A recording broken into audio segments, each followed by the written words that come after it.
এক হাতে ব্যাট, দলের জন্য লড়াই। চোট নিয়ে এক হাতে ব্যাট, দলের জন্য ওয়াকসের আত্মত্যাগ। ওভাল টেস্টে ইংল্যান্ডের জন্য এক হৃদয় বিদারক মুহূর্তের জন্ম দিলেন ক্রিস ওয়াকস।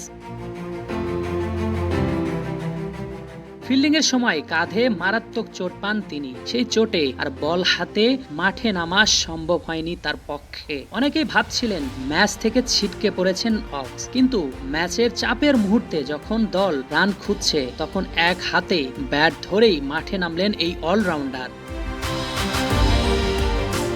দলের প্রয়োজন ছিল 17 রান, হাতে ছিল এক উইকেট। ব্যথা, অস্বস্তি আর ঝুঁকি উপেক্ষা করেই লড়াই করতে মাঠে নামেন দলের জন্য। ম্যাচের মোড় ঘুরিয়ে দিতে বড় ভূমিকা রাখতেই নেমেছিলেন মাঠে, কিন্তু শেষ পর্যন্ত নট আউট থাকে, কিন্তু দল হেরে যায়।